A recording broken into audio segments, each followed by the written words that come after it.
من قال بقى إن بسكوت العيد لازمًا يتعمل ببيض، لأ إحنا النهارده هنعمله بدون بيض وبأقل كمية من الدهون، وهيطلع معاكِ مخرفش أحلى بسكوت مخرفشة، وهتفضل معاكِ مقرمشة لحد آخر واحدة هتاكليها بإذن الله. ويا رب يا رب كل اللي يحط لايك للفيديو ده يصلي عند حبيبك محمد عليه أفضل الصلاة والسلام. مجهزة معايا هنا 400 جرام من السمنة، نُص السمنة كانت طالعة من التلاجة ونُصّها كان بدرجة حرارة المطبخ، عليهم 350 جرام من السكر البودر طبعًا مطحون في البيت ومنخول مرتين أو 3 تمام. هاضربهم بقى بالمضرب بتاعي كده مضرب الكهربائي أو مضرب اليدوي أو بإيديكِ أو بالخلاط، مش هتفرق كتير. أهم حاجة إن السكر بتاعنا يدوب والسمنة تفتح معانا كده لونها يفتح وتهيش معانا. دي الخطوة دي مهمة جدًا لنجاح البسكوت معاكِ. هاضيف عليهم كيس من الفانيليا بطعم البرتقال عشان تدّي معانا لون وتعزّز معانا الطعم، ومعلقة كبيرة من بشر البرتقال، ونقطتين من قصنص الحليب. طبعًا إحنا كلنا بنستنى موسم البرتقال عشان نعمل بسكوت البرتقال و وكيكة البرتقال. هنا 2 كيلو من الدقيق منخولين، عليهم كيسين من بيكنج باودر، الكيلو دي بياخد كيس بيكنج باودر، ومعلقتين من الكاستر عشان يخلّي معانا لون البسكوتة أصفر كده ولونه حلو كده ما دام إحنا مش مستخدمينه النهارده بيض تمام، عشان البسكوت يطلع معانا لونه حلو.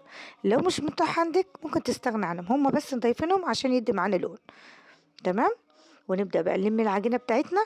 هنا معايا 3 كوبايات من عصير البرتقال، الدقيق بتاعي خد معايا 3 كوبايات إلا ربع، يعني فاض معايا ربع كوباية من عصير البرتقال، ممكن تزيد معاكِ أو تقل تمام، على حسب نوع الدقيق بتاعِك.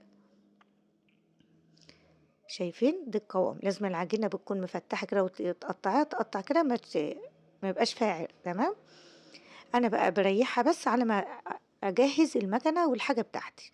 هنستخدم برضه مشط بتاعنا كده العريض، ونبدأ بقى نقطّع كده ونرُص في الصواني، طبعًا الصواني من غير مادة دهنية خالص، وهنسوّي على درجة حرارة 150 أو 160 لحد ما ياخد معانا لون، ما بنشغّلش الشواية خالص، بنحطه على الرف، بنشيل الرف من النُص وبنطلّعه لفوق عشان على ما البسكوت يستوى يكون خَد معانا لون تمام. هنا بقى البسكوت بتاعنا استوى كده، أول ما بنطلّعه بنبدأ نحرّكه كده عشان ما يلزقش معانا في الصاج تمام. بسكوت بالبيض أو بدون بيض لازمًا أهم حاجة نحرّكه كده. دي كل كمية بتاعتنا بقى طلّعناها، شايفين طالع مخرفش وجميل ولونه جميل جدًا وطعمه خطير جدًا، أحلى بسكوتة هتاكلوها بدون بيض وبطعم البرتقال جميلة جدًا. شايفين؟ هشة وخفيفة وطعم روعة.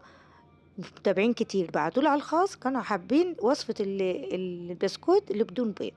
ما فيش بقى تسلم ايدك بقى يا مرمر، وتصلوا على النبي كده في التعليقات وتقولوا لي الوصفة تستاهل كام من 10. هنا بقى دي طريقة تخزين البسكوت عشان يفضل معاكي مقرمش جدا. بتجيبي اي علبة متوفرة عندك، انا فتحت فيها كيس كده لبستها كيس، وابدا ارص بقى البسكوت كده عشان العلبة تاخد اكبر كمية من البسكوت تمام. لو رصيناه كده بعشوائية هيتكسر والعلبة مش هتاخد كمية كبيرة. نبدأ بقى نرص كده زي ما إحنا شايفين كده بقى. خلّصت بقى كل الكمية اللي أنا عاملاها، وهنبدأ بقى نخلّص كل الكمية زي ما إحنا شايفين كده، وأقفّل بقى الكيس بتاعنا ونقفّل بقى العلبة كمان بالغطا بتاعها، يعني بالكيس والغطا تمام، عشان ما يحلّش منِّك. والسلام عليكم ورحمة الله وبركاته.